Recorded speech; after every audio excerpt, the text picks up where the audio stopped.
на Васил Левски, Христо Ботев. О, майко моя, родино мила, защо тъй жално, тъй милно плачеш?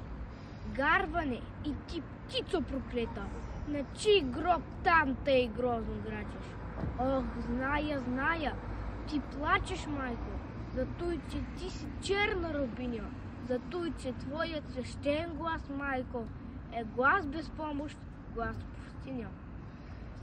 Плачи там близо край град София, стърчи, аз видях черно бесило.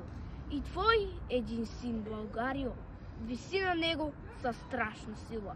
Гарва над грачи, грозно зловещо, все тъй вълци вият в полята. Тар ти се моля, в Бога горещо, жените плачат, пищат децата. Зимата пее своята зла песен.